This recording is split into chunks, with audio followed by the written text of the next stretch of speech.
आपको इतना ही पढ़ना है और वो बेसिकली आपके बोर्ड एग्जामिनेशन में फिक्स होंगे। ठीक है, तो आप सभी लोग बिल्कुल मेरे साथ जुड़े रहिएगा।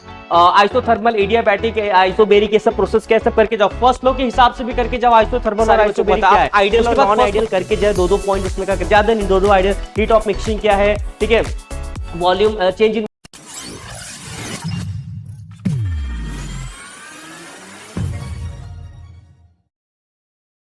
हेलो बच्चों, कैसे हो आप सभी लोग। आई थिंक आप अपनी लाइफ में बहुत ही मस्त होंगे, रेडियो प्रैक्टिकल्स को जरूर वॉच आउट कर रहे होंगे। तो बच्चों आज हम देखने वाले हर एक चैप्टर्स के 3 से 4, मतलब मैं आपको ज्यादा कुछ नहीं बच्चा, 4-5 ही ऐसे इंपॉर्टेंट टॉपिक बताऊंगा हर एक चैप्टर्स को, जिसको पढ़ने के बाद बच्चा आप अपने एग्जाम में 70 आउट ऑफ 61, 65, मतलब 61 से 65 के बीच, मतलब 60 to 65 के बीच में आराम से मार्क्स ला सकते हो। खाली इतना भी अगर आपने पढ़ लिया तो अगर आपको 30 आउट ऑफ 30 मार्क्स मिले रहेंगे तो बच्चा आप उस हिसाब से कैलकुलेट कर सकते हो। सो ये बहुत ही बेहतरीन सेशन होने वाला है बच्चा, सही बता रहा हूं। अगर आपने इतना कर लिया जो मैं आज आपको बताने जा रहा हूं, बहुत ही इंपॉर्टेंट सेशन है कि बस आपको इतना ही पढ़ना है और वो बेसिकली आपके बोर्ड एग्जामिनेशन में फिक्स होंगे। ठीक है, तो आप सभी लोग बिल्कुल मेरे साथ जुड़े रहिएगा। मैं हर एक चैप्टर्स के इंपॉर्टेंट क्वेश्चंस कराऊंगा और सिलेक्टेड इंपॉर्टेंट क्वेश्चन, ये नहीं कि सब भर के दे दिया भैया, सिलेक्टेड इंपॉर्टेंट क्वेश्चंस की बात कर रहा हूं जो बिल्कुल आपके बोर्ड में आएंगे। चलो स्टार्ट करते हैं हम। यहाँ पे महाराष्ट्र बोर्ड वाले तो बच्चे खास करके ध्यान से देखना, ये सेशंस आपके लिए ही है ये।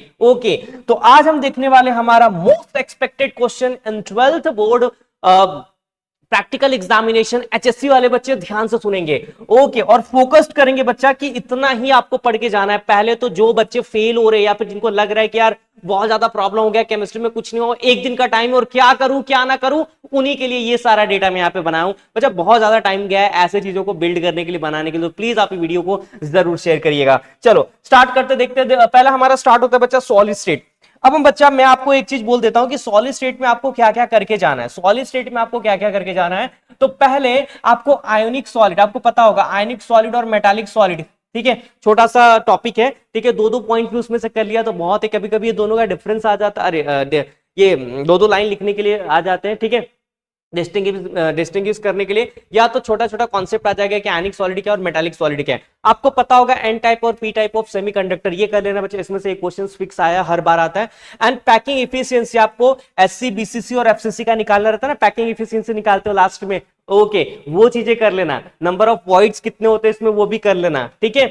डेंसिटी का फॉर्मूला आपको लर्न करना है, क्यों, क्योंकि बच्चा डेंसिटी का फॉर्मूला रो वाला आपको न्यूमेरिकल्स में यूज होगा, इसलिए बहुत ज्यादा इंपॉर्टेंट है। एंड स्कॉटकी और फ्रैंकल डिफेक्ट्स क्या होता है, स्कॉटकी और फ्रैंकल डिफेक्ट्स क्या होता है, सारे बच्चों को पता होगा, one of the top most important questions है। तो अगर आपने बस इस चैप्टर से ये चार पांच क्वेश्चंस कर लिए तो आपका लगभग ये चैप्टर्स पूरा क्लियर हो जाएगा। तो ऐसे ही बच्चा, ऐसे कुछ स्ट्रैटेजिकल वीडियोस लेकर आया हूं मैं आज यहाँ पे, हर एक चैप्टर्स को आपको करा के दूंगा, तो आपको कहीं भी जाने की जरूरत नहीं है।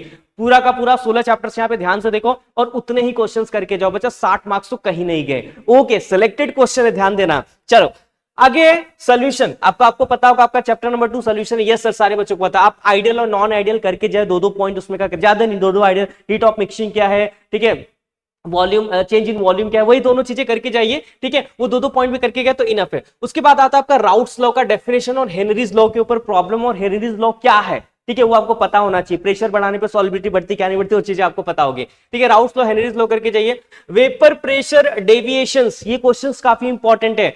क्वालिटेटिव प्रॉपर्टीज के अंदर आप फ्रीजिंग पॉइंट्स और बॉइलिंग पॉइंट्स का थोड़ा सा देख के जाइए, बहुत ज्यादा इंपॉर्टेंट से आएगा। एंड ऑस्मोटिक प्रेशर के ऊपर न्यूमेरिकल्स, वेंटॉफ फैक्टर, रोस्ट ऑफ ऑस्मोटिक, लास्ट में देखो चैप्टर के लास्ट में एक अंदर का एग्जांपल वाला न्यूमेरिकल से वो करके जाओ, बहुत ज्यादा इंपॉर्टेंस होने वाला है। ऑस्मोसिस वगैरह का डेफिनेशंस कर लेना, ठीक है, छोटी चीजें आप करके जाओ।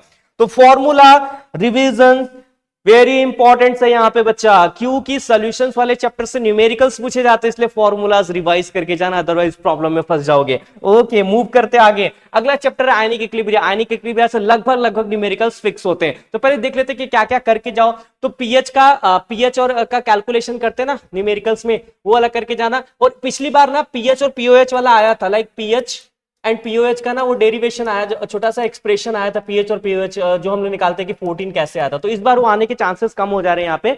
और एक चीज और मैं आपको पहले यहाँ पे लिख देता हूं बच्चा, वो एसिड के ऊपर, एसिड बेस के ऊपर जो बहुत सारे आपके क्वेश्चन है, एसिड बेस, ठीक है, अरेनियस एसिड, लुबिस एसिड के हिसाब से क्या क्या है वो थोड़ा सा देख लेना, इंपॉर्टेंट भी है, इजी भी है, कर सकते हो आप। तो उसमें से अगर कुछ है तो आप कर लेना, ठीक है। डेफिनेशंस आते हैं। उसके बाद देखो बफर सोल्यूशन, बफर सोल्यूशन का definition, type of buffer solution वो भी इंपॉर्टेंट है। कॉमन आयन इफेक्ट्स क्या होता है बच्चा, काफी इंपॉर्टेंट है common ion effects and solubility of products के ऊपर आपके न्यूमेरिकल्स लगभग बनते हैं आपके एग्जामिनेशन में। केएसपी के ऊपर बहुत सारे न्यूमेरिकल्स आपके एग्जाम में कई बार आए, ठीक है। तो ये चीजें मत छोड़िएगा, अगर आप ये छोड़ेंगे तो बहुत ज्यादा बच्चा प्रॉब्लम में फंस जाएंगे, ठीक है।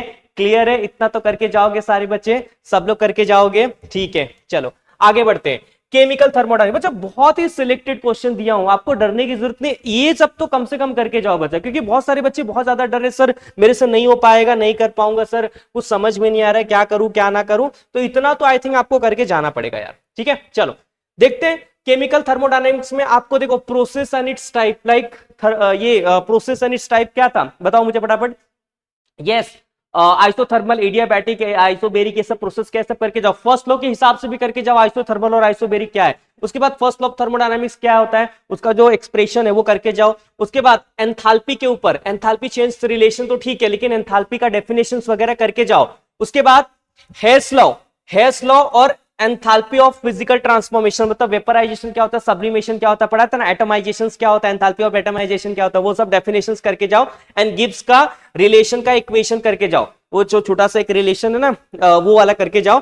एंड स्पॉन्टेनियस प्रोसेस के कंडीशन और एंट्रोपी आपको करके जाना। एंट्रोपी का तो डेफिनेशन सबको पता होगा भैया, वहां पे हम रैंडमनेस मॉलिक्यूल्स का मेजर करते हैं, ठीक है।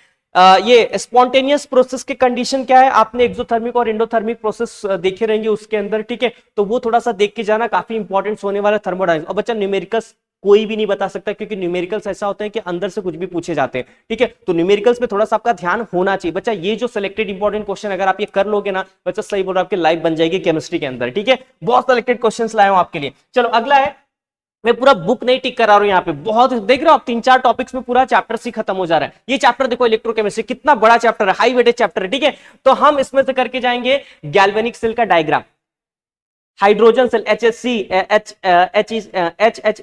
SHE का डायग्राम करके जाएंगे, ठीक है। नर्स इक्वेशन के ऊपर न्यूमेरिकल्स आता है, इसमें कंडक्टेंस एंड मोलार कंडक्टेंस क्या होता है ये चीजें आती है। उसके बाद कोल्हार्स लॉ, बच्चा कोलरासिस लॉ करके जाना, अदरवाइज बच्चा ये क्वेश्चंस आपके एग्जामिनेशन में आपको देखने मिले। और 4 सेल, अब ये 4 सेल क्या है, लास्ट में बच्चा आपके पास 4 सेल दिए हुए, लाइक निकल कैडमियम सेल, मर्क्यूरी सेल, ठीक है, HSC सेल। तो वो सेल में से एक क्वेश्चन फिक्स रहेगा, आपको वो सेल पूरे छोड़ने नहीं, सारा का सारा कंक्लूजन सेम है, मतलब सब में ना सेम ही प्रोसेस अप्लाई हुआ, सेम ही स्टेप है। अगर एक करके देखो आपको बिल्कुल सब समझ में आ जाएगा यहाँ पे, ओके। एंड लास्ट है इलेक्ट्रोलाइटिक एप्लीकेशंस, इस साल आया था, देखो एप्लीकेशंस पीछे 3-4 दिए हुए, तो उसमें से एक एप्लीकेशन 2 मार्क्स के लिए पूछा था उसने, तो उसमें से कोई भी एक कर लो, बहुत ज्यादा इनफ हो जाएगा।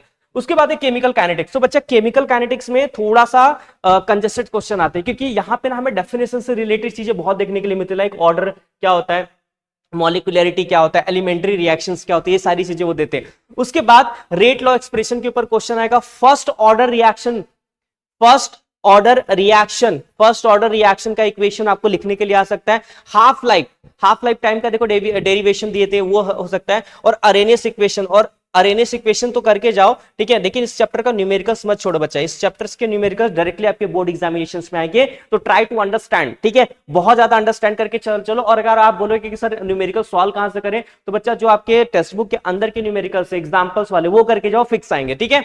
चलो उतना भी कर लिया तो बहुत है। उसके बाद ग्रुप 16-17, अब बहुत सारे बच्चे चैप्टर छोड़ देते हैं, लेकिन मैं बोलता हूं मत छोड़ो यार, ठीक है। क्यों, इतने भी अगर कर लिया ना तो बहुत ज्यादा आपके लिए अच्छा हो जाएगा। Like oxo acids, structures of oxo acid of chlorine, एक तो ऑक्सो एसिड का पूरा स्ट्रक्चर्स करके जाओ, और ऑक्सो एसिड ऑफ क्लोरीन का भी पूरा स्ट्रक्चर्स करके जाओ, उसमें से कुछ ना कुछ फंस ही जाता है। उसके बाद oxides of sulphur, SO2 SO3 के रिएक्शन दिए हुए, H2SO4 का बोल रहा हूं ना, H2SO4 कैसे प्रिपेयर किया जाए, तो वो सारा चीज देख के जाओ, ठीक है। उसके बाद इंटरहैलोजेंस कंपाउंड, इंटरहैलोजेंस कंपाउंड्स क्या है, मैं अगर चाहो तो मैं कुछ वो टॉपिक्स भी आपको दिखा सकता हूं। ये देखो, ये बेसिकली इंटरहैलोजेंस कंपाउंड के कुछ चीजें हैं, ठीक है। क्या होता है इंटरहैलोजेंस कंपाउंड, ClF BrF3, ठीक है। अगर आप इनके ना कई बार वो रिएक्शन भी पूछ देते कि अगर ये दोनों आपस में रिएक्शन करेंगे तो क्या बनेगा, ठीक है। तो वो चीजें करके जाओ। और ये कुछ स्ट्रक्चर्स हैं, ये स्ट्रक्चर्स आपको आ सकते हैं एग्जाम में, इसलिए थोड़ा सा इसको आपको देख के जाना पड़ेगा, ठीक है। तो इंटरहैलोजेंस से अगर जो बच्चा चैप्टर को इसमें डाल रहा है, क्या बोलते हैं, ऑप्शन में डाल रहा है। तो बच्चा जो इंटर हैलोजन से ना आप इस चैप्टर को करके जाओ। इंटर हैलोजन से 2 ही 3 पेज है, ठीक है। उसके बाद नोबल गैसेस आ जाते हैं, नोबल गैसेस की रिएक्टिविटी ये सब आ जाती है, ये सब तो 3-4 पेज अगर आपने किया तो इनफ है, इतना तो कर ही लोगे यार, इतना तो आपको करके जाना चाहिए। नोबल आगे लास्ट पेज पे दिया नोबल गैसेस के यूजेस, वो करके जाओ। Trend in the physical properties, trend in the physical properties क्या है, लाइक इलेक्ट्रोनेगेटिविटी क्या होता है, इलेक्ट्रोपॉजिटिविटी क्या होता है। अब शुरू में देखो 3-4 लिखा हुआ है, ठीक है। एटॉमिक और आयनिक रेडियाई क्या होता है, तो 1 मार्क्स के लिए वो आ सकता है। तो ट्रेंड इन फिजिकल प्रॉपर्टीज वो करके जाओ, ये हो गया। अब बढ़ते हो अपने ट्रांजिशन एंड इनर ट्रांजिशन, काफी लेंदी चैप्टर है, काफी बड़ा चैप्टर है, बच्चों को ये रिवाइज करने में बहुत ज्यादा प्रॉब्लम होता है कि नहीं होता है बच्चों, बोलो। अगर सही में रिवाइज करने में प्रॉब्लम होता है तो कमेंट्स में डाल दो कि सर ये चैप्टर्स बहुत ही लेंदी है, और मैं आपको जो इंपॉर्टेंस बताने जा रहा हूं उतना करके जाना। इस साल आपको इसमें से क्वेश्चंस मिलेंगे ही मिलेंगे। तो पहला क्वेश्चन है वेरिएबल इन ऑक्सीडेशन स्टेट। आपको पता है स्कैंडियम टीटीएम सबके वेरिएबल ऑक्सीडेशन स्टेट होते हैं, तो कुछ किसी के ऊपर भी क्वेश्चन आ सकते हैं, ठीक है। Colour in the transition metal, किसी भी जैसे कोई स्कैंडियम +3 जीरो ऑक्सीडेशन स्टेट में कलर शो करता है कि कलर शो करता है, तो वो सारे question. Magnetic properties, Bohr magneton BM find out करने के लिए आते हैं, जिसका फॉर्मूला था ना कुछ n+2 बीएम, ठीक है। बोर मैग्नेटॉन फाइंड आउट करने के लिए आता था वो। लेंथेनाइड कॉन्ट्रैक्शन क्या होता है बच्चा, करके जाना, काफी इंपॉर्टेंट है। उसके बाद डिफरेंस बिटवीन लेंथेनाइड्स और एक्टिनाइड्स, ये काफी इंपॉर्टेंट होने वाला है बच्चा, स्किप मत करना। And last one is the applications. Application आपको एक्टिनाइड्स के भी करके जाना और लेंथेनाइड्स के भी एप्लीकेशंस करके जाना है। करोगे कि नहीं करोगे बच्चा, काफी लेंथी चैप्टर को मैंने यूं चुटकी में खत्म किया। अब आप बोलोगे सर वो जो मेटलर्जी वाला है उसमें से क्या करके जाऊं, तो बच्चा जो मेटलर्जी है ना उसमें से खाली डेफिनेशंस करके जाओ, ओर के, मिनरल्स के, हाइड्रोमेटलर्जी, पायरोमेटलर्जी, इलेक्ट्रोमेटलर्जी, खाली इतना करके गया ना तो इनफ है। तो ये मैंने यहां पे नहीं लिखा, पर आप अपने टेक्स्ट बुक में नोट कर लीजिए। ओके चलो नेक्स्ट, कोऑर्डिनेशंस का पावर। आप बोलोगे सर आप इतना तेज क्यों जा रहे हैं, बच्चा आपका टाइम वेस्ट नहीं करना चाहता हूं, ठीक है, इसलिए इंपॉर्टेंस में फटाफट देना चाहता हूं ताकि आप फटाफट टिक करते जाओ। बच्चा इतने इजी ये सब है ना, और इतने सिलेक्टेड क्वेश्चन में लाओ ना, आप समझ भी नहीं पाओगे। आप जाके टेक्स्ट बुक खोलो और ये सब देखो, ठीक है। चलो कोऑर्डिनेशन कंपाउंड्स में आप क्या करोगे, आईयूपीएसी नेमिंग फिक्स होता है बच्चा, कई बार आया, ये बहुत ज्यादा इंपॉर्टेंट है। उसके बाद है आपका type of ligands, monodentate, bidentate, ट्राइडेंटेड, कोई भी क्वेश्चन आ सकता है उसके ऊपर। उसके एग्जांपल में 1 मार्क्स के लिए आ सकता है कि हेक्साडेंटेड लिगेंड्स का स्ट्रक्चर्स बनाओ, ईडीटीए क्या है वो सब, ठीक है। वार्नर थ्योरी की पोस्टुलेट्स करके जाओ। एंड हाइब्रिडाइजेशन और ज्योमेट्री, बच्चा इस साल क्वेश्चन आएगा इसमें से, हाइब्रिडाइजेशन और ज्योमेट्री से क्वेश्चन आएगा, आपको करना ही पड़ेगा। लास्ट जो सबसे इंपॉर्टेंट, आइसोमेरिज्म। आइसोमेरिज्म आप मत सोचो कि टॉपिक क्या है आइसोमेरिज्म। आइसोमेरिज्म बच्चा वही है जिसमें आप हाइब्रिडाइज ये ज्योमेट्रिकल आइसोमेरिज्म, ऑप्टिकल आइसोमेरिज्म ये सब करते थे ना, जाके देख लेना, वही सब है, ठीक है। इतना करके रखो, ओके। अब आप बोलोगे सर ये हाइब्रिडाइजेशन और ज्योमेट्री क्या है, हाइब्रिडाइजेशन और ज्योमेट्री क्या है, तो रुको मैं आपको दिखाता हूं हाइब्रिडाइजेशन और ज्योमेट्री क्या है, ठीक है, बस 2 मिनट रुको। हाइब्रिडाइजेशन और ज्योमेट्री क्या है, ये देखो, ये ईएन रूल छोड़ना मत भैया, मेरे से मिस हो गया है। ईएन रूल करके जाना। देखो ये देखो, जैसे ये कोई कंपाउंड है तो इसकी ज्योमेट्री क्या है, ठीक है, तो ये डायमैग्नेटिक है कि क्या है वो तो पहले पता करना पड़ेगा आपको, ठीक है। ये अगर चाहिए रहेगा तो वीडियो तो मिल जाएगा आपको, ठीक है। उसके बाद ये ऑक्टाहेड्रल है, टेट्राहेड्रल है, क्या है, टेट्राहेड्रल कॉम्प्लेक्स है, लाइक ऑक्टाहेड्रल कॉम्प्लेक्स है, क्या है वो आपको बताना रहेगा। तो हाइब्रिडाइजेशन कौन सा है, ठीक है, लाइक D2sp2 हाइब्रिडाइजेशन। तो ये थोड़ा सा चीजें आपको देख के जानी पड़ेंगी क्योंकि ये काफी इंपॉर्टेंट क्वेश्चन है बोर्ड का, ठीक है, पूछा जाने वाला बहुत ज्यादा इंपॉर्टेंट क्वेश्चन है। चलो आगे बढ़ते हैं हम लोग, आइसोमेरिज्म वगैरह कर लेना। हैलोजन डेरिवेटिव्स, आपके इंपॉर्टेंस और ऑर्गेनिक रिलेटेड चैप्टर्स आ गए यहाँ पे। SN और SN2 का रिएक्शन मैकेनिज्म कर लेना, काफी इंपॉर्टेंट है जो सारे बच्चों को पता है। Preparation of alkyl hydride, alkyl hydride समझते हो, RX कैसे प्रिपेयर करोगे, ठीक है, बाई किसी भी अदर चीजों से, ठीक है, PCl3 PCl5 का रिएक्शन, वो सारी चीजें कर लेना। उसके बाद है verge reaction, verge reaction, alkyl hydride समझे कि नहीं समझे, लाइक PCl3 PCl5 SOCl2 ये सब का रिएक्शन करते हो ना, वही चीज है। वर्ज रिएक्शन सबको पता है 3 टाइप होते हैं, RX प्लस रोना, अरे RX plus 2Na plus RX, वो करके जाना। एलिमिनेशन रिएक्शन, बच्चा एलिमिनेशन रिएक्शन में क्या होता है पता है, आपका डबल बॉन्ड बनता था, डबल बॉन्ड बनता था। जैसे आपके पास कोई ग्रुप होते थे, लाइक 1 मिनट, ये तो कुछ ज्यादा ही हो गया, ओके। आपके पास जैसे कोई ग्रुप होते थे, यहाँ पे क्लोरीन होता था, ठीक है, तो आप यहाँ पे अल्कोहलिक KOH यूज करते थे। KOH कैसा यूज करते थे, यस अल्कोहलिक, तो K के साथ में Cl, OH के साथ में, जब ये दोनों यहाँ से निकलता था तो डबल बॉन्ड बनता था, तो दोनों एलिमिनेट हो गए, so that is called as what, elimination reaction. यहाँ पे डबल बॉन्ड बनता था, तो वो करके जाओ। तो बच्चा अल्काइल हैलाइड्स कैसे प्रिपेयर करना, RX आपको बताया रहेगा अभी मैंने। आप PCl3 से कर सकते हो, PCl5 से कर सकते हो, बहुत सारा हम यूज करते हैं यहाँ से। और एक और है एक और क्या है कि आप अल्काइल हैलाइड से डिफरेंट डिफरेंट कन्वर्जन कैसे कर सकते हो, साइनाइड कैसे बना सकते हो, आइसोसाइनाइड कैसे बना सकते हो, अल्कोहल कैसे बना सकते हो, तो वो भी आपको देख के जाना ही पड़ेगा। ठीक है, मैं इसको रफ कर दे रहा हूं ताकि यहाँ पे ज्यादा कचड़ा ना दिखे। चलो अगला है अल्कोहल फिनॉल से आप क्या करके जाओगे, तो ल्यूकस टेस्ट है, एक ल्यूकस रिएजेंट्स क्या होता है, ल्यूकस टेस्ट है वो करके जाओ। एसिडिटी ऑर्डर्स, लाइक कौन सा फिनॉल ज्यादा एसिडिक है, कौन सा अल्कोहल ज्यादा एसिडिक है, वो करके जाओ। उसके ऊपर कई बार क्वेश्चन देखे मैंने। विलियमसन सिंथेसिस, RX प्लस रोना और फिनॉल के रिएक्शन। अब आप बोलोगे सर ये फिनॉल के रिएक्शन क्या है, तो बच्चा आपको ना फिनॉल कैसे प्रिपेयर करना है, ध्यान से सुनो। फिनॉल कैसे प्रिपेयर होता है, क्या क्या लगेगा फिनॉल प्रिपेयर करने के लिए, बहुत सारे प्रिपरेशन है। क्लोरोबेंजीन से फिनॉल कैसे प्रिपेयर करोगे, बेंजीन सल्फोनिक एसिड से फिनॉल कैसे प्रिपेयर करोगे, एनिलीन से फिनॉल कैसे, वो करना है। प्लस आपको फिनॉल से और क्या क्या कन्वर्ट कर सकते हो वो भी करके जाना। तो टोटल है यहाँ पे फिनॉल के रिएक्शन, जितने भी फिनॉल के रिएक्शन वो सब करके जाना है। फिनॉल बनता कैसे और फिनॉल बन गया तो उसके कैसे कन्वर्जन है अलग अलग जगहों पे, क्या क्या बन सकता है, ठीक है, वो सारी चीजें आपको करके जानी है यहाँ पे। ओके नेक्स्ट, अल्डिहाइड कीटोन और कार्बोक्सिलिक एसिड, ये तो बहुत सारे बच्चे स्किप करने वाले हैं, जो एवरेज बच्चे वो स्किप करते हैं। ठीक है, अब उनको कुछ नहीं करना है, उनको देखो अल्डोल कंडेंसेशन पता है सारे बच्चों को, अल्डोल कंडेंसेशन यस वाला क्वेश्चंस करके जाना। Aldol condensation, Cannizzaro reaction, Tollens test and reduction and oxidation reaction. आप बोलोगे सर ये सब तो हमें पता है, ये रिडक्शन एंड ऑक्सीडेशन क्या है, रिडक्शन एंड ऑक्सीडेशन क्या है बताता हूं, ध्यान से सुनो। रिडक्शन और ऑक्सीडेशन क्या है मैं आपको बताता हूं।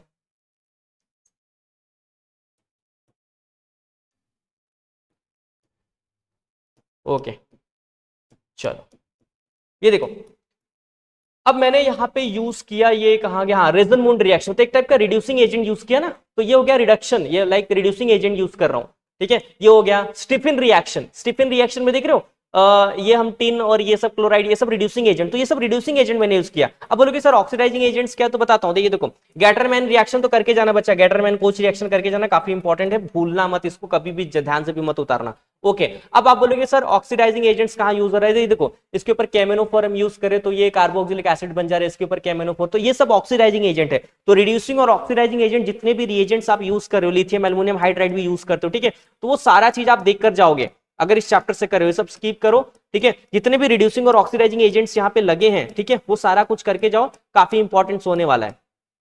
ओके बस आपको देखना पड़ेगा। ओके मैं कुछ और बताइए, देखो यहाँ पे लिथियम एल्युमिनियम हाइड्राइड यूज हो रहा है कार्बोक्सिलिक एसिड के ऊपर, तो कार्बोक्सिलिक एसिड से क्या बन गया, CH2OH बन गया। ठीक है, तो क्या हो रहा है यहाँ पे क्या हो रहा है, हम बेसिकली रिड्यूसिंग एजेंट्स लगा रहे हैं, तो ऐसी ऐसी चीजें हमें यूज करनी आनी चाहिए। ओके सारे बच्चों को आई थिंक ये समझ में आ गया रहेगा कि ऑक्सीडाइजिंग और रिड्यूसिंग सर ने इंपॉर्टेंस में क्या लिख के दिया है। ओके चलो अब आगे बढ़ते हैं, अपना नेक्स्ट देखेंगे अमाइंस। अब बेसिसिटी ऑफ अमाइंस, मतलब एक तो पहले अमाइंस का बेसिसिटी आप करके जाओ, क्योंकि ये एमसीक्यू का भी क्वेश्चन है और बहुत जगह के पूछा जाता है कि लाइक प्राइमरी अमाइन ज्यादा स्टेबल है, सेकेंडरी ज्यादा स्टेबल है या टर्सरी ज्यादा। कार्बाइल अमाइन टेस्ट क्या है, कार्बाइल अमाइन टेस्ट बताओ, कार्बाइल अमाइन टेस्ट क्या है, ठीक है, जिसमें क्लोरोफॉर्म CaCl3 क्लोरोफॉर्म यूज करते हैं। ठीक है, डाइजोटाइजेशन रिएक्शन बच्चा, ये बहुत इंपॉर्टेंट है, मैं आपको दिखाता हूँ डाइजोटाइजेशन कहाँ है। ठीक है, ये डाइजोटाइजेशन करना मत भूलना यार, क्योंकि ये नेसेसरी है आपके लिए, बहुत ज्यादा नेसेसरी है डाइजोटाइजेशन।